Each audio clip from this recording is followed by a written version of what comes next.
This is a CBC podcast.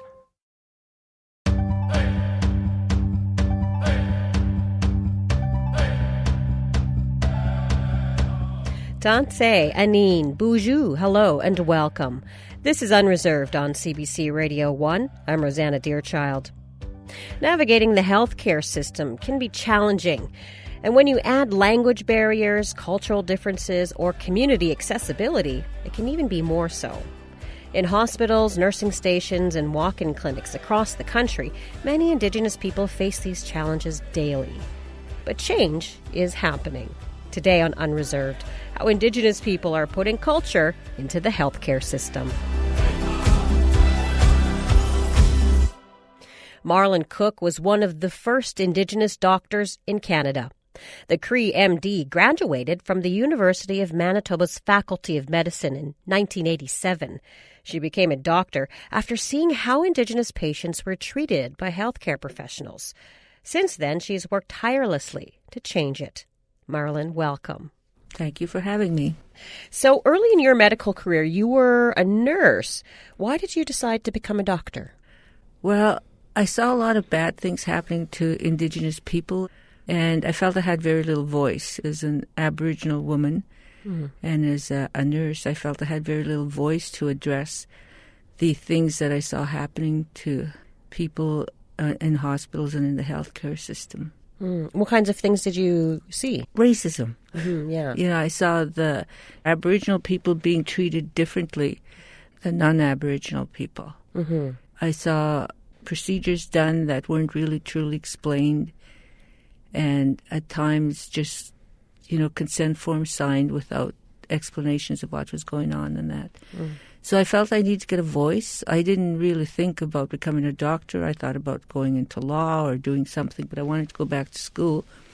And it wasn't until 1979 when the University of Manitoba started the Special Pre-Medical Studies program for Native students that somebody gave me permission to think about being a doctor.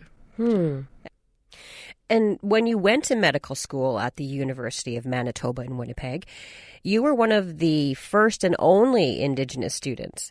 Was that something that you were aware of at the time? We were aware. It started off with just two of us, Judy Bartlett, who's a Métis doctor, and myself. And the first day of med school, one of the tutors that I'd worked with said, "You have to really work hard because they accepted you, but nobody thinks you're going to make it." So both Judy and I started that year thinking, we're going to make this, and we both failed that first year. So when we started the first year for the second time, Kathy Cook joined us. And so then there was the three of us, and the three of us graduated. We were all mums, and we graduated, and there was, a lot of media coverage at that time. What do you remember about being one of the first Indigenous doctors in the country? Well, I think one of the biggest things was I was seeing the people coming from the reserves and going back to the same situation. And I wasn't seeing a lot of healing happening, in our communities that needed to happen. So again, I started having this sense of frustration, the same frustration I was feeling as a nurse. And I couldn't put my finger on it, why I was so frustrated, because I had finished like 9 years of training and I was still pretty frustrated. And then I had this pamphlet come in my mailbox one day, and it was a pamphlet talking about traditional Indian medicine. And there was comments from past participants in that pamphlet. And the one comment that caught my eye was made by a North American Indian physician. And he said, "This 7-day workshop taught me more about healing than all my years of medical school." So I realized then that's what my frustration was, that I wasn't seeing the communities heal and the people going back to the same situation, and that healing emotionally, physically, spiritually, and mentally wasn't happening. Right. We're patching up the old bodysuit, and that was about it. And so how do you combine those two very different approaches to medicine and healing? Well, I don't give out narcotics. I try and tell the patients, I believe they're in pain, because emotional and physical and spiritual pain goes into physical pain. And so I try and have them address their pain in different ways. But many patients do want to hear that. They want their narcotics and that. So it is difficult. I send patients to healers. I take them to ceremonies, or I send them to ceremonies. If they're really frightened, I offer to go into sweat lodges with them, so that you have a doctor with you, you'll be okay. Bring your own doctor to the sweat lodge. So how has this holistic healing approach impacted community and people? Well, I think we're seeing a bigger impact now. I've been saying this for very many years. We needed to have traditional healing programs as part of our health system. I think the non-Indigenous community needs it too, because they need to look at their spiritual healing. I think for all mankind, or humankind, needs to look at their spiritual healing so we can survive here on earth. So, I spent 12 years in Ontario, and Ontario is very much ahead of Manitoba in providing traditional healers as part of the health system. Wow. So I went to Sioux Lookout. I started working with a healer there. And the first thing I noticed was that there was 3 doctors on the board and no traditional healer. So, I said, we need to get a traditional healer on this board. And we did get one. And I'm happy to say that whole hospital was built in a spiritual way. I happened to be the chair of the facility planning. I wanted Douglas Cardinal to be the architect because he's a traditional man. And we're talking about building a healing center. Even though it's called a hospital, it is a healing center. And it's beautiful. If anybody ever gets a chance to go and look at that hospital, it was all built around ceremony.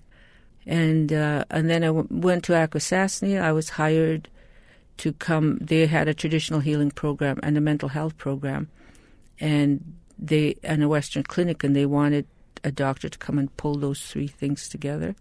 I don't know if I accomplished it, but I worked there for 6.5 years, and it's a good place. They're very, very strong, the Mohawk people, and they already had established what they wanted, and it was a good 6.5 years of working with healers and trying to get the doctors on board to refer patients to the traditional healers.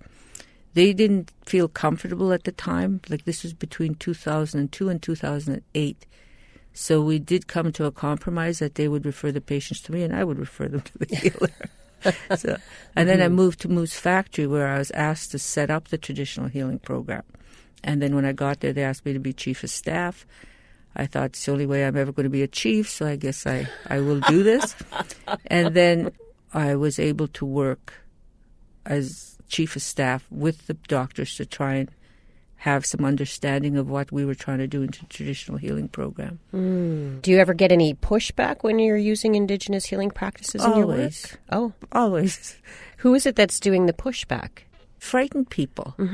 It's people that have never been to a ceremony, that don't understand the beauty of it and the feeling of, this is who we are. Oftentimes it can be the more Christian people. And, and it's just a matter of them not understanding. Like, this is who we are. This is what we are. And the governments came in and the churches came in, and they made us believe that what we were doing and how we were living was not good. And it was beautiful.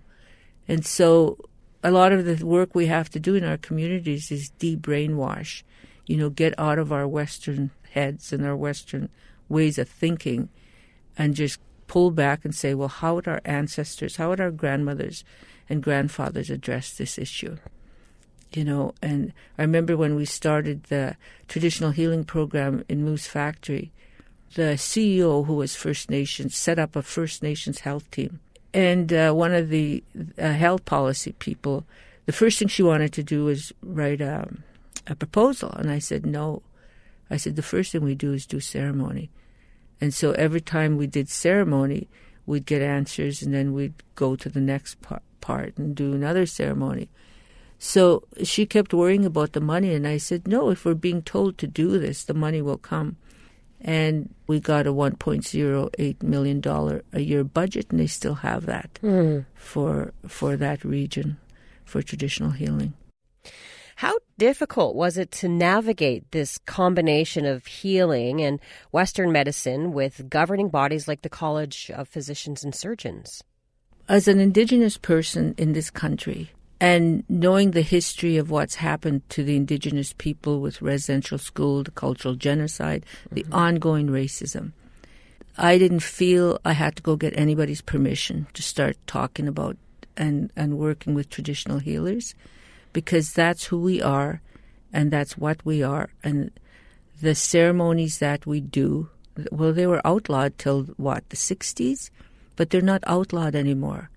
So nobody can come and say, you can't do that. I remember one time, one of the Northern Tribal Councils from here met with me when I was coming home from Ontario for a visit. They asked if they could meet with me, and they said they had gone to the College of Physicians and Surgeons to see if they could do this. And I said, you do not have to ask anybody for permission when you want to do something in your territory. I worked with the Mohawks for 6.5 years. They don't let anybody come and tell them what to do in their territory. And I think we all have to get there, to not be so accommodating to rules and regulations when we're in our home communities, because those are our territories. Mm-hmm. So I don't ask anybody. I talk to Creator. I do ceremony every time before I go and speak. I did my pipe this morning, and I ask him to tell me what to say. That's who my boss is. And so I don't ask anybody, and I just move ahead. But I do it as respectfully as possible. When we started in Moose Factory and James Bay area, the traditional healing program, we had a lot of pushback, and I just said, you don't ever have to step foot in that traditional healing room, but we need to have it there for the people who want to use it, just like the physiotherapy, occupational therapy, the mental health program. We need to have this program here.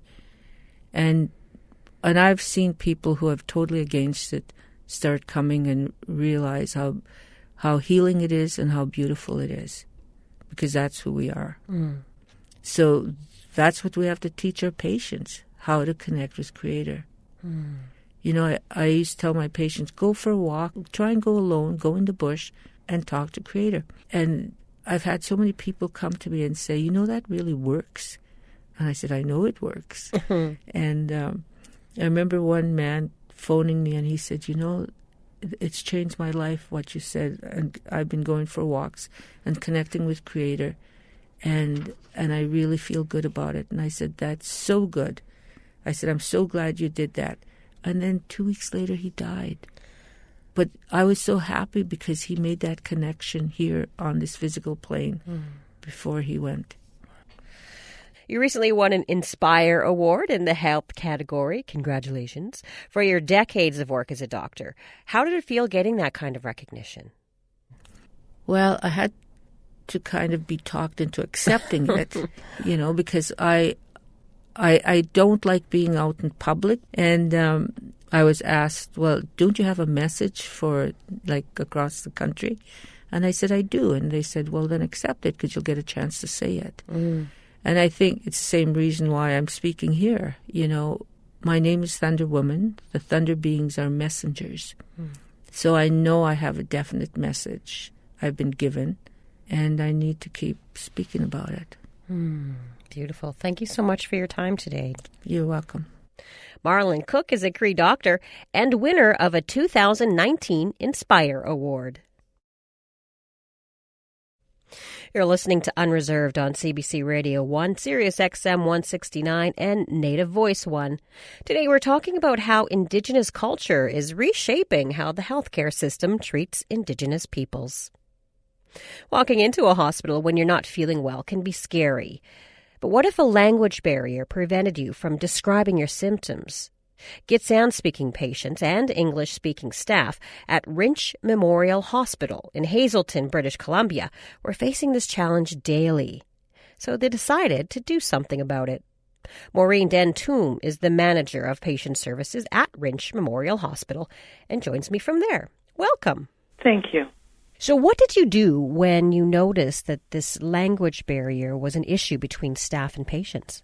Well, I have to say that I've only been working at Wrench Memorial here on the unceded territory of the Gitxsan for the last 3 years. So this work with the phrase book has been ongoing long before I took this job as the manager of patient services. We have what is called an Indigenous Health Improvement Committee here in the North. Each section of Northern Health comes together with the Indigenous communities within their health district. So, for example, Hazelton is part of an Indigenous Health Improvement Committee that includes the Wet'suwet'en people and the Gitxsan people. So that's 8 communities that come together on a regular basis to improve healthcare services for the people of this entire area. And in one of those meetings, the idea of these phrase books was born. One of the big players and contributors to these 2 books is Angie Combs, our Indigenous liaison person here, and she reached out to the very fluent Gitxsan people of her community to work on these books to try and build a little bit of a bridge to allow the staff and physicians, nurses, lab techs, anybody who wants to have a better and more fulsome conversation with the Gitxsan people here at Wrench Memorial. Why did you feel that the phrase books were the best way to address it rather than translators or another way? Our biggest translator is Angie Combs. Angie works Monday to Friday, 8:30 to 4:30. And as you know, hospitals run 24 hours a day, 7 days a week, 365. So Angie needs time off. And in the middle of the night, when you need to speak to somebody and they may have come in on an ambulance and their family hasn't come to the hospital yet with them to help do the translating, a small pocket book with some key phrases in it can allow the nursing staff or the physician to start the conversation in the moment when the person first comes to the hospital. Sort of decrease that panic and that scared feeling of having to stay in a hospital, not knowing what's going on until somebody can come in and translate for them. How many clients would you say come through the hospital that are Gitxsan?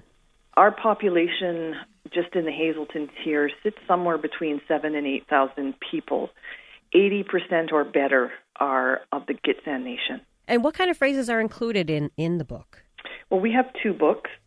One was made, I think, before I arrived here, and it's just general phrases. So, amahelu is good morning, is doing well, those kind of phrases. So, hello, good morning, good evening, mother, father, basic words, just to start a conversation going. Our second book, our second phrase book, Volume 2, came out of the first book, but we realized that we sort of neglected part of the medical piece.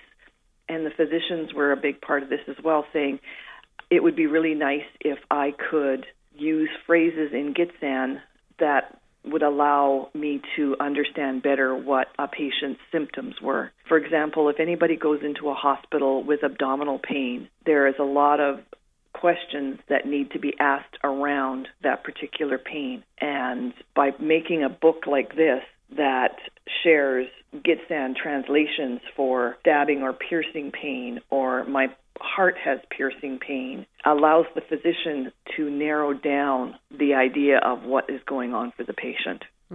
Could you give me an example of what one of those phrases would sound like? Not very well.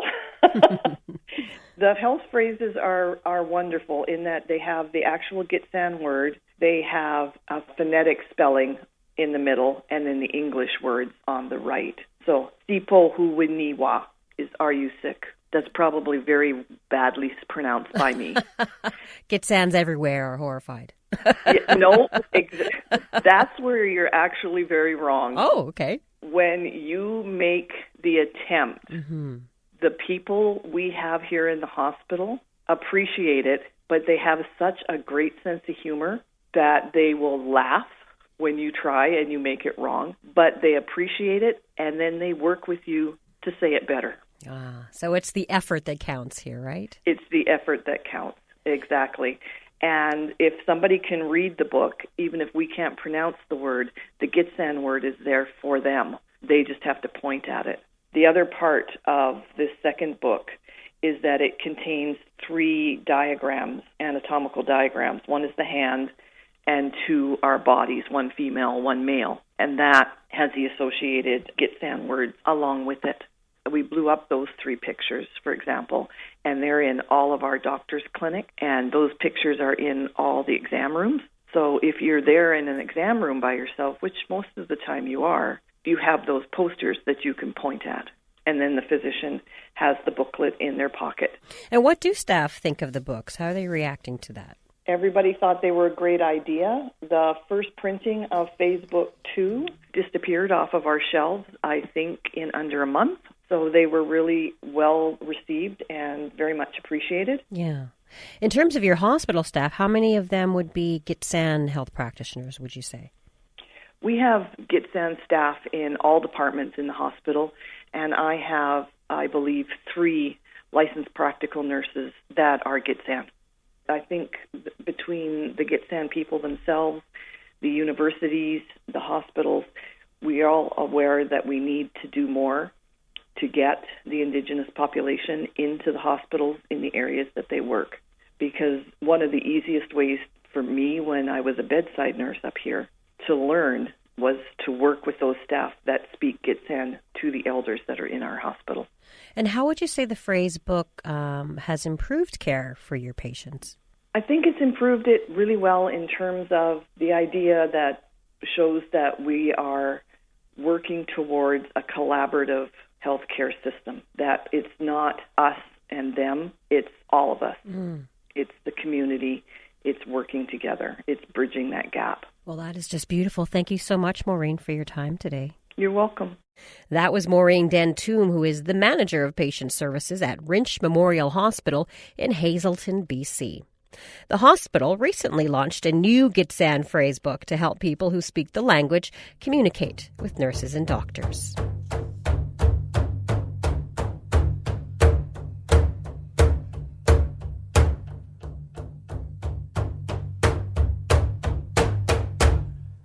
This is Unreserved on CBC Radio 1, Sirius XM 169, and Native Voice 1. I'm Rosanna Deerchild. A program that's meant to empower Indigenous patients who are navigating the healthcare system is celebrating a milestone in BC. For 10 years, the so-called Aboriginal patient navigators have worked as liaisons between patients and medical staff. In just a few minutes, you'll hear how the program has inspired change.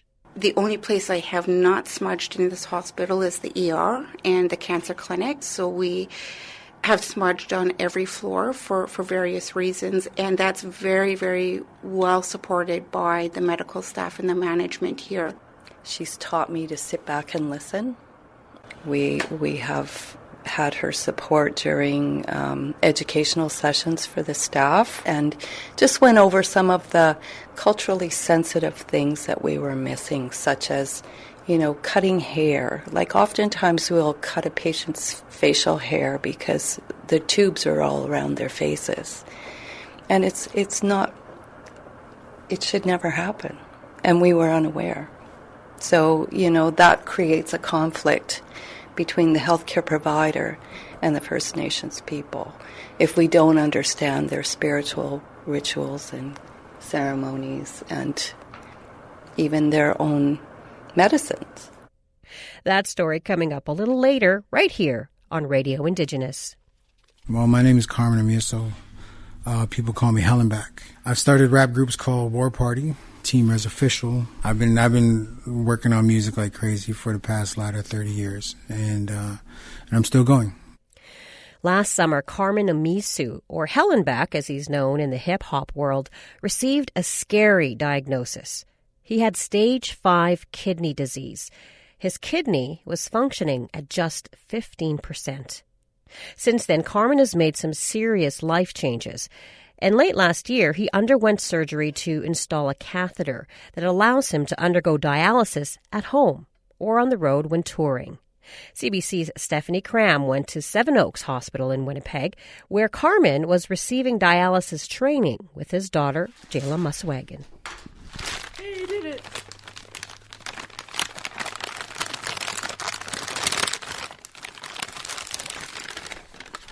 Well, my daughter right now is getting together the supplies for PD transfer, fluid transfer. We do it once every 4 hours. She's 12 years old. She's fully trained now. Thanks, Seven Oaks, for helping us out. How do you feel about doing this for your dad? Good, actually. I'm helping him, and all I ever want to do is just help out my dad all the time because I love him.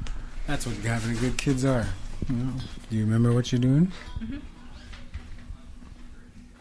And we're off to the races. Right on. Right now we're sitting at Seven Oaks PD, parenteral dialysis training facility. And we went through a 3-day training process with the awesome staff here at Seven Oaks. And now basically parenteral dialysis it's not like hemo. Hemo, you hook up with needles and whatnot, and you go through your veins, you have all this stuff. Parenteral dialysis is a catheter that was put in my stomach.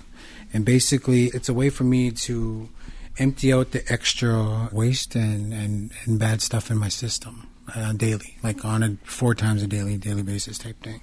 Basically, it works with my schedule. I'm a hip hop artist, and I'm constantly touring, I'm constantly working, I'm constantly in the studio, I'm constantly, doing stuff. And for me to be locked down to a hemodialysis machine 3 times a week for 6 hours at a time is not in the cards for me. I can't do it. I need to be with my kids. I need to be on the road. I need to be raising more awareness. I need to be out there and trying to make more change. I can't do that on hemodialysis. I know I can't do that on hemodialysis. Even though hemodialysis might have been a good fit for other people, it's not a good fit for me right now.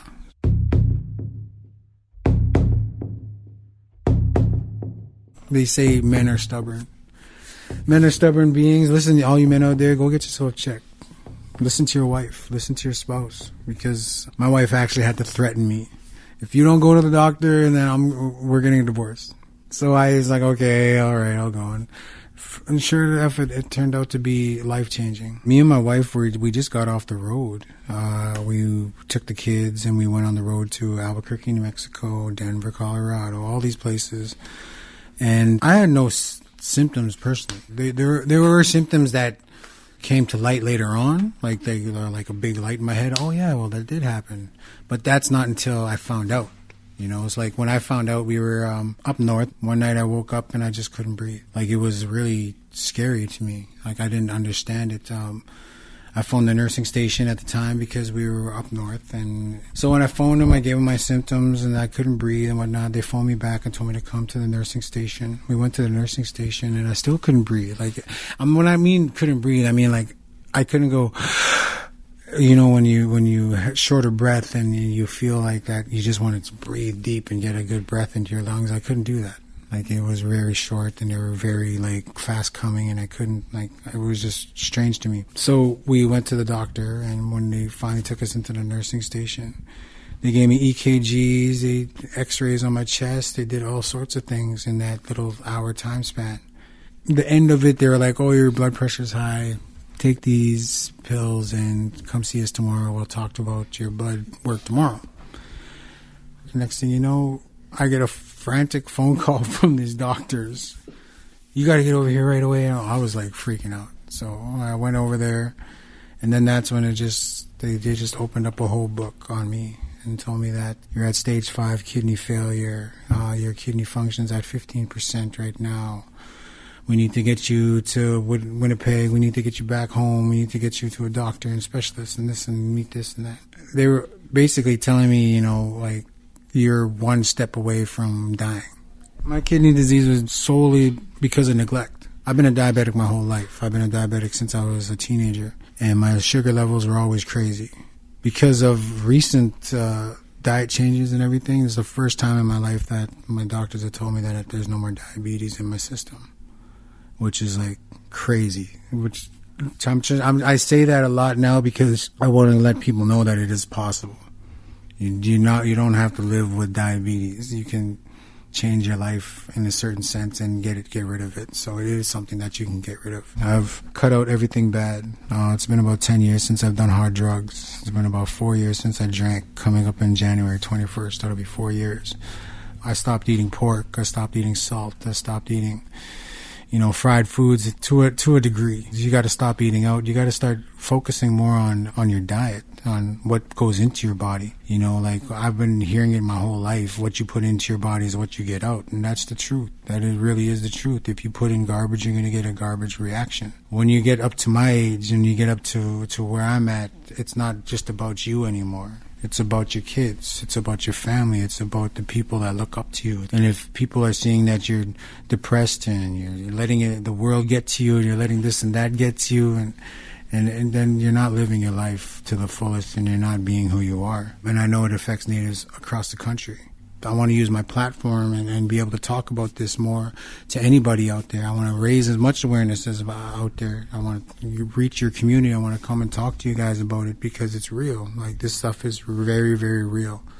And my father passed away from kidney disease and liver failure, and I'm not going to have that for my kids. If I can change around, then anybody can change themselves around, If I can go back and talk to younger me, I'd say, when your legs were swelling, go to a doctor.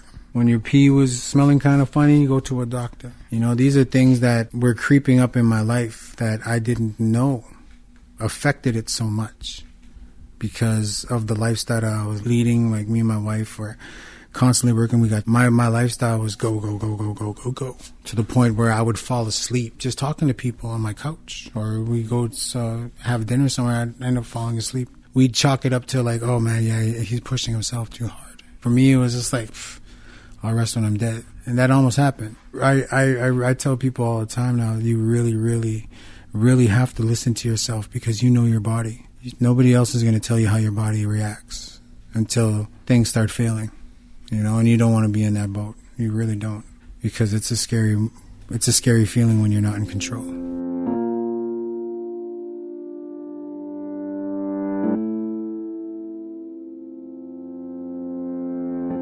You got to change the bag now, my girl. Okay.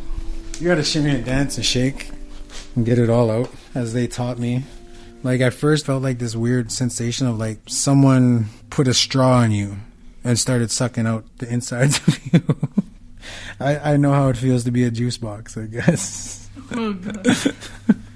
Changing yourself is something that you have to do when you get older and adapt to these days and times. You have to be able to change yourself because you don't want to be fighting for your life like me at this age. If you just want to be living and having a good life, and take that positive lesson out of it and change your lifestyle around, anybody can do it. If I can do it, anybody can. That was rapper Carmen Amisu, who goes by the stage name Hellenbach. Lifestyle changes helped correct his type 2 diabetes, and he is currently undergoing treatment for stage 5 kidney disease.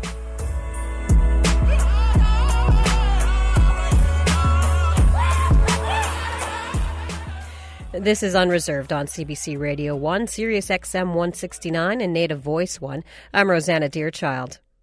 They're not doctors or nurses, social workers or counselors. Aboriginal patient navigators have simply been described as superheroes. They serve as a bridge between Indigenous patients and their healthcare providers. Their role is to help make hospitals culturally safe. The APN program is celebrating its 10th anniversary. And we took a visit to Royal Inland Hospital in Kamloops to find out how exactly APNs are making a difference. When I think of an Aboriginal patient navigator, I think of somebody that's working closely alongside a patient or family, and they might be helping them maybe with spiritual or ceremonial needs. They're like supergirls. They're not with you all the time, but when you do see them, when you do need them, they're there. We float the whole hospital, so we could be anywhere from the morgue to the cancer clinic at any given time with 27 wards in between. Our system sometimes can be very complex, and so they help with the health literacy of who we are as an organization and really support our patients so that they feel more comfortable, and it's reassuring. When you need medical guidance, they are there, and I'm really glad that they're there, and we need more of them.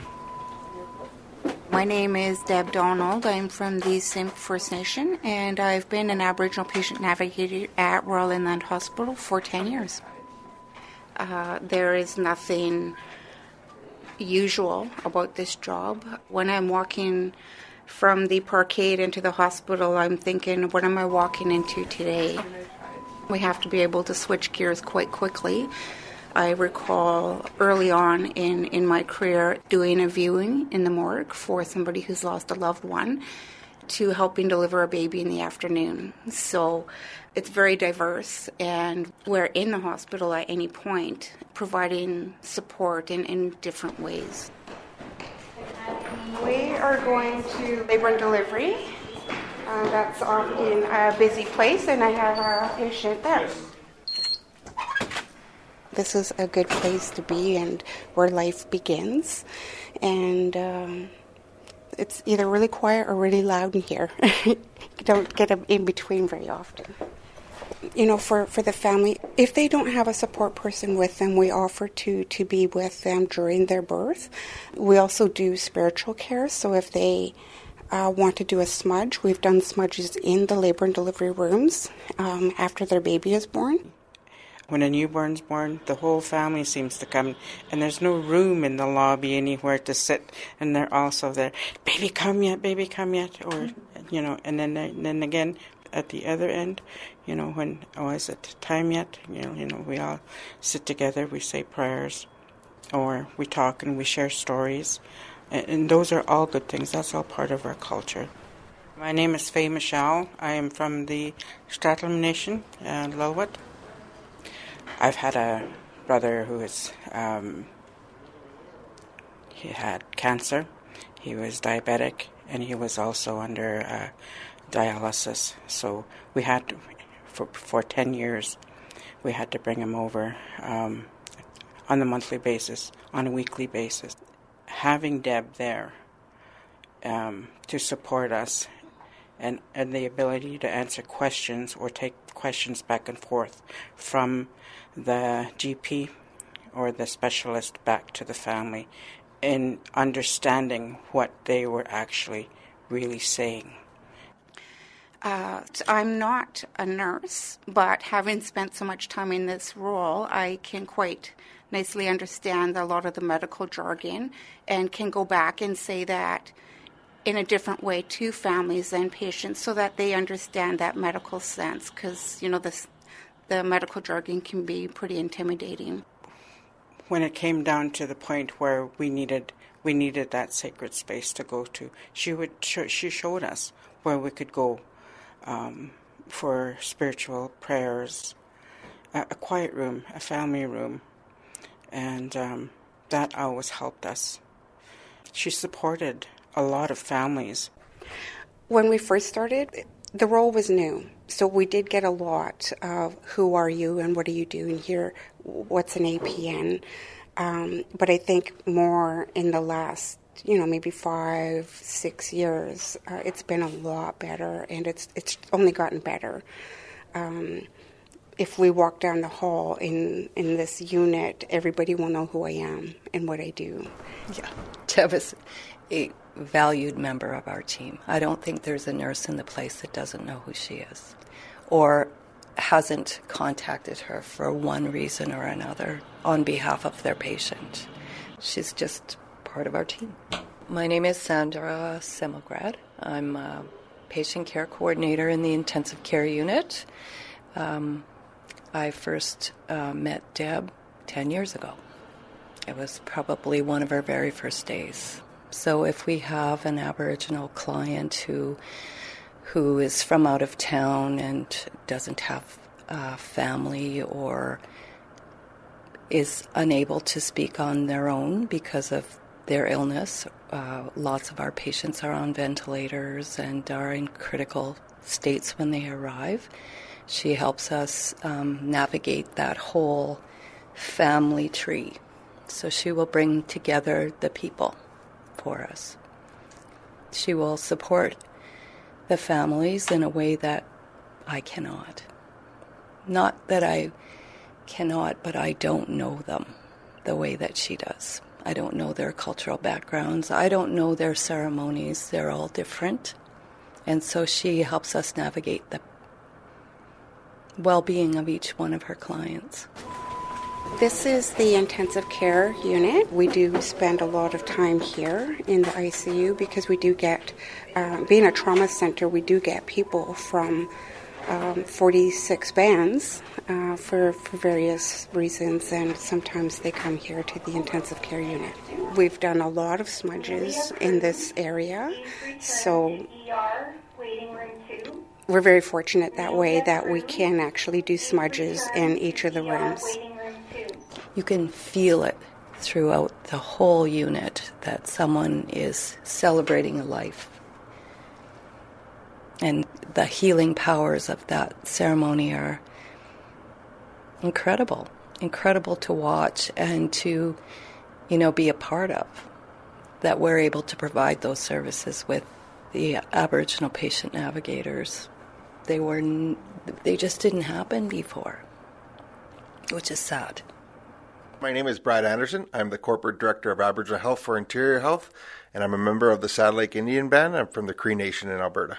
About 30 years ago, there was an incident that happened within our region that really was sort of the spearhead to learn more about Aboriginal people in our healthcare system. My understanding is what happened is a couple were shot, and the male passed away immediately, and the female was taken to one of our facilities, and she was treated for shock, is what I understand, and it wasn't until the following day that she had passed when they noticed there was a gunshot wound by the pathologist, and so it was never treated or never cared for, and potentially, her life could have been saved. The way that it was handled or perceived is, that there wasn't proper care for this First Nations woman, and she wasn't, maybe properly examined, obviously, and then passing by the staff not even knowing there was a gunshot wound is something that garnered a lot of attention, and rightfully so. Being a part of a change that was years in the making and so forgotten and underdeveloped. My career has been very long, and so I've seen the worst of the worst and the best that it can be. So it's been a transition for myself as well. We're just at the tip of something very big here, and I hope that it continues in a positive manner. I think that it can only get better from here.